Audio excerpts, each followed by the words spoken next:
मशरक़ी वस्ता की तेज़ी से बदलती हुई जियो पॉलिटिकल सूरत हाल और जदीद इलाकाई कशीदगी के दरमियान पाकिस्तान और कवैत के सिक्योरिटी ताल्लुकात में एक बड़ी और तारीख साज पेशरफ सामने आई। 2023 में तय पाने वाले दिफाई मुआहदे के 3 साल बाद कवैत ने एक शाही फरमान के जरिए इसे अपने मुल्क का रस्मी कानून बना दिया। आखिर 3 साल बाद अचानक कवैत को इस मुआहदे को बाकायदा कानून बनाने की जरूरत क्यों पेश आई? क्या मशरक़ी वस्ता में अमरीकी सिक्योरिटी की जमानतों से खलीजी ममालिक का एतमाद उठ चुका है और ये नया दिफाई फ्रेमवर्क पाकिस्तान, कवैत और पूरे खित्ते के लिए क्या मायने रखता है? कवैत और पाकिस्तान के दरमियान जून 2023 में तय पाने वाले दिफाई ताउन के मुआहदे की मंजूरी दे दी। इसका बुनियादी मकसद दोनों ममालिक की मुसल्लह अफवाज के दरमियान ताल्लुकात को मजबूत बनाना और खित्ते में अमन व इस्तेकाम का क़याम है। इसी पेशरफ्त के साथ ही पाकिस्तानी दफ्तर खारजा के मुताबिक कवैत के वजीर खारजा शेख जरा जाबिरुल अहमद सुबह इस्लामाबाद का अहम सरकारी दौरा भी कर रहे हैं। लेकिन सवाल ये पैदा होता है कि 2023 के बाद 3 साल तक ये मुआहिदा क्यों तातुल का शिकार रहा, क्यों इसमें डिले आया और अचानक जुलाई 2026 में ऐसा क्या हुआ कि कवैत को शाही फरमान जारी करना पड़ा। बिस्मिल्लाहिर्रहमानिर्रहीम, अस्सलाम वालेकुम। आप देख रहे हैं मेरा जुनून, मैं हूं आतिफ भट्टी। मशरक़ी वस्ता की तेज़ी से बदलती हुई जियो पॉलिटिकल सूरत हाल और जदीद इलाकाई कशीदगी के दरमियान पाकिस्तान और कवैत के सिक्योरिटी ताल्लुकात में एक बड़ी और तारीख साज पेशरफ सामने आई है। 2023 में तय पाने वाले दिफाई मुआहदे के 3 साल बाद कवैत ने एक शाही फरमान के जरिए इसे अपने मुल्क का रस्मी कानून बना दिया है। आखिर 3 साल बाद अचानक कवैत को इस मुआहदे को बाकायदा कानून बनाने की जरूरत क्यों पेश आई? क्या मशरक़ी वस्ता में अमरीकी सिक्योरिटी की जमानतों से खलीजी ममालिक का एतमाद उठ चुका है और ये नया दिफाई फ्रेमवर्क पाकिस्तान, कवैत और पूरे खित्ते के लिए क्या मायने रखता है? आज की इस तफसीली वीडियो में हम इस मुआहदे की तमाम जो 12 शकें हैं उनको भी डिस्कस करेंगे। सऊदी अरब और कवैत के मुआहदों के बुनियादी फ़र्क और मशरक़ी वस्ता में उभरते हुए नए सिक्योरिटी ऑर्डर का मुकम्मल तज़िया करेंगे। अगर आपने अभी तक मेरा जुनून सब्सक्राइब नहीं किया तो फ़ौरन कर लें ताकि आलमी सियासत की हर बड़ी अपडेट आप तक पहुँचती रहे। बेल आइकन भी आपने लाजमी दबा देना ताकि अगली वीडियो का नोटिफिकेशन भी आपको मिले। इतवार के रोज़ रियासत कवैत की जानिब से एक अहम शाही फरमान जारी किया जाता है जिसके तहत कवैत और पाकिस्तान के दरमियान जून 2023 में तय पाने वाले दिफाई ताउन के मुआहदे की मंजूरी दे दी गई। कवैत के अलमारूफ अखबार एक है जिसका नाम है अल नबा। उनके मुताबिक फरमान का मतन वाज़िया करता है कि कवैत की हुकूमत और इस्लामी जमहूरियत पाकिस्तान के दरमियान दिफा के शोबे में ताउन की मंजूरी दी जाती है और कवैत के तमाम वज़रा अपने दायरे इख्तियार में इस पर अमल दरामद के पाबंद भी होंगे। ये भी कहा जाता है ये मुआहिदा बाहमी मुफाहमत, सलाहियत साजी और पेशा वराना ताउन पर मबनी है। इसका बुनियादी मकसद दोनों ममालिक की मुसल्लह अफवाज के दरमियान ताल्लुकात को मजबूत बनाना और खित्ते में अमन व इस्तेकाम का क़याम है। इसी पेशरफ्त के साथ ही पाकिस्तानी दफ्तर खारजा के मुताबिक कवैत के वजीर खारजा शेख जरा जाबिरुल अहमद सुबह इस्लामाबाद का अहम सरकारी दौरा भी कर रहे हैं। ये भी सबको बात। अगर हम इस मुआहदे की तारीख पर नज़र डालें तो पाकिस्तान और कवैत के दरमियान ये मुआहदा 11 जून 2023 को तय पाया था। कवैत में पाकिस्तान के उस वक्त के सफ़ीर मोहम्मद फारूक और कवैती वजारत दिफा के joint planning director brigadier general Fawaz Khazin ने इस पर दस्तखत भी किए थे।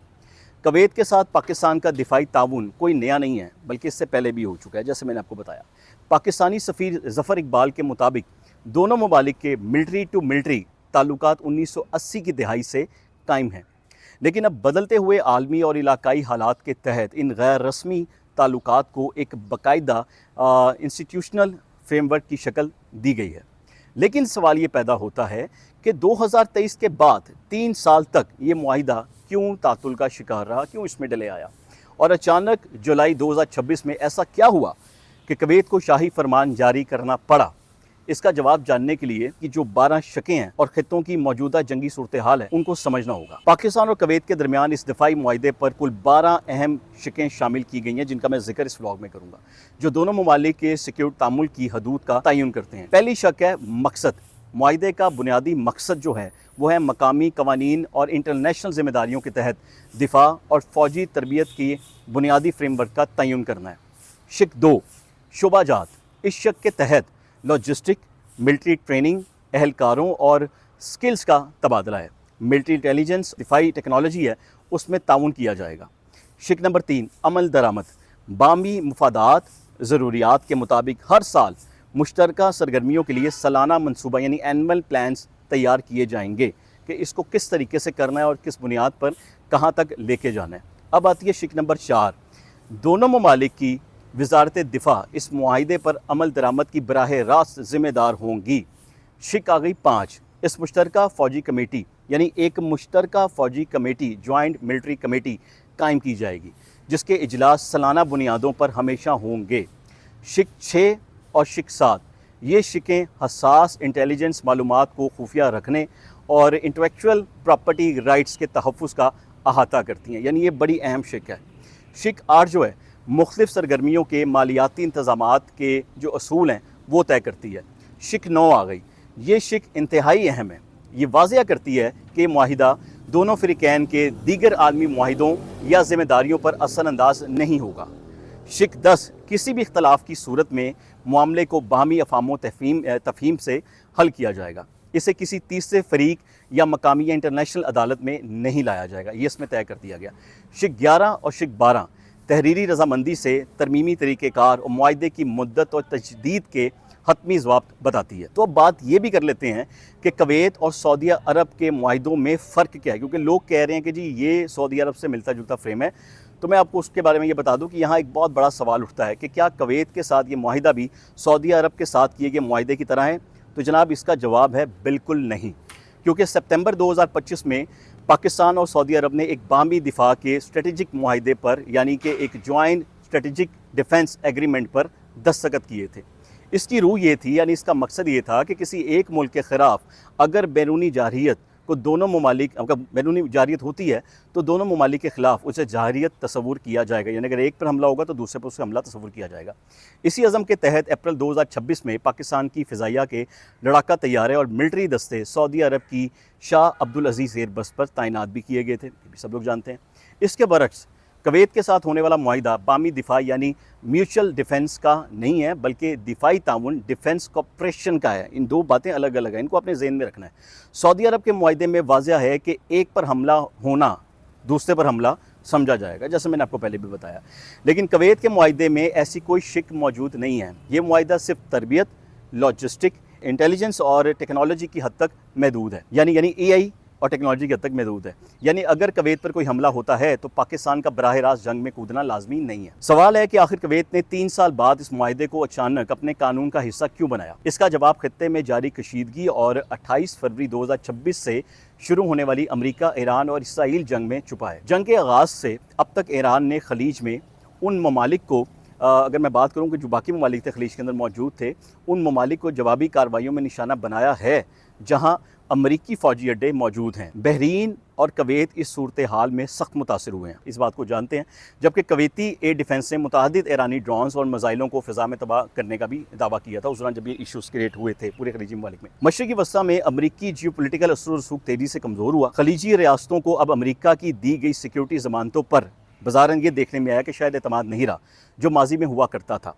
अमरीका की कार्रवाइयों के बावजूद ना तो ईरान में कोई बड़ी तब्दीली आई और ना ही आबना हुर्मुज़ जैसे अहम समुद्री रास्ते की सिक्योरिटी बहाल हो सकी। वो इशूज़ अभी भी क्रिएट हैं। इसी अदम एतमाद के बाइस कुवैत, कतर और दीगर खलीजी ममालिक अब हेजिंग की पॉलिसी अपना रहे हैं, यानी वो सिक्योरिटी के मामले में सिर्फ वाशिंगटन पर अब मुनहसर नहीं हैं, बल्कि अब वो पाकिस्तान की तरफ देख रहे हैं।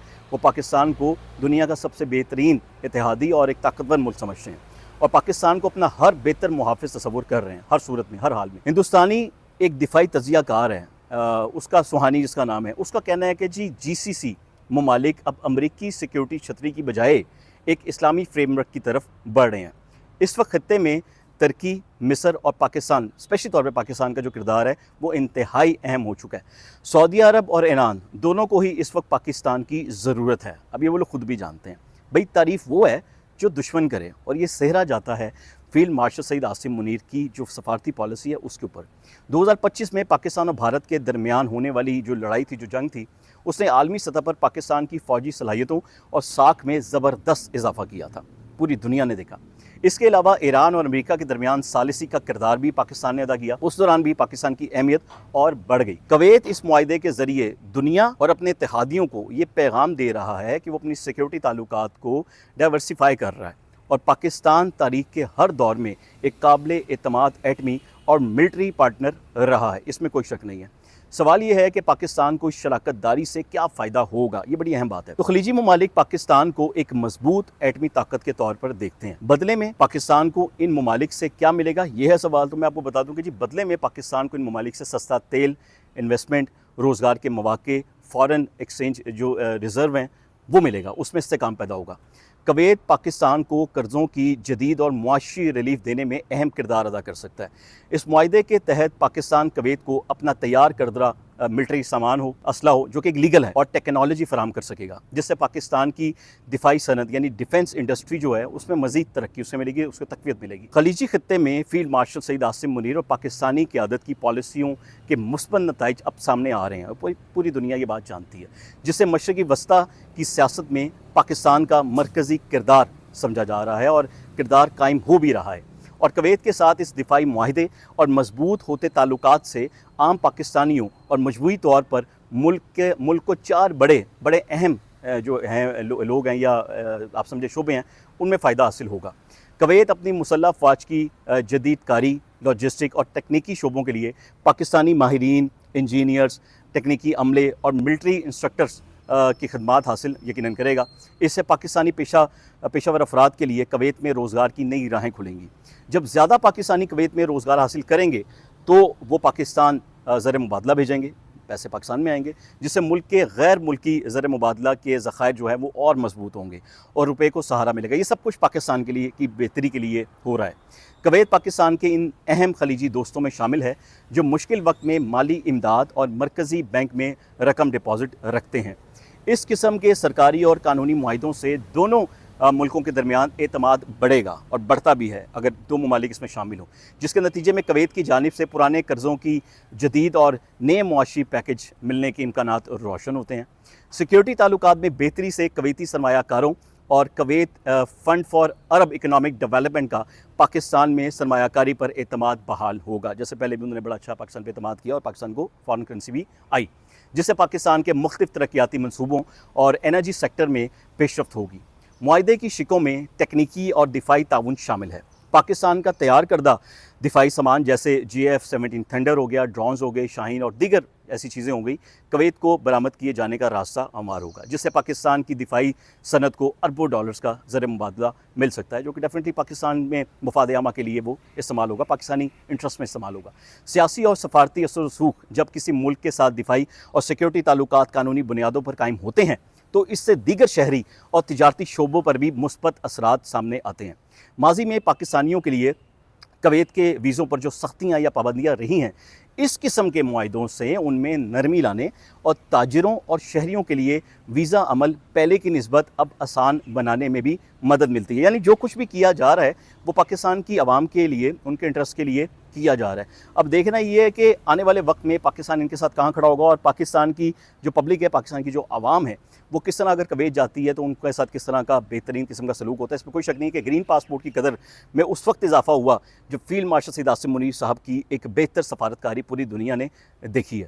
اب آپ مجھے بتائیے گا کہ آپ کی کیا رائے ہے کہ آنے والے وقت میں آپ میں سے کتنے لوگ کویت جانا چاہتے ہیں، اور کتنے لوگ ایسا ہنر جانتے ہیں یا سمجھتے ہیں جو AI کو بڑا قریب سے جانتے ہیں، ان کے لیے بڑے اچھے اور بڑے ہی بہتر مواقع آپ کو کویت میں بھی ملیں گے۔ تو اگر آپ کو ویڈیو پسند آئی ہے تو اپنے دوستوں، اپنے بھائیوں، اپنے بہنوں، اپنے رشتہ داروں کے ساتھ لازمی شیئر کیجیے گا۔ اگلی ویڈیو تک عاطف بھٹی کو اجازت دیجیے۔ اللہ آپ سب کی خیر کرے، آپ سب گھر والوں کو اپنے حفظ و امان میں رکھیں، دعا میں یاد رکھیے گا، اور جانے سے پہلے چینل کو سبسکرائب لازمی کر دیجیے گا۔ یہاں بٹن بنا ہوا ہے اور بالکل اس کے ساتھ ہی بیل کا بٹن بھی ہے، اس کو دبائیے گا، تبھی آپ کو اگلی ویڈیو کا نوٹیفیکیشن بھی ملے گا۔ کیونکہ اگر آپ کو کوئی بھی معلومات چاہیے کسی بھی قسم کی، آپ کو میرا جنون میں، جو کہ آپ کا اپنا چینل ہے، اس میں یقیناً ملیں گے۔ دعا میں یاد رکھیے گا۔ اللہ حافظ۔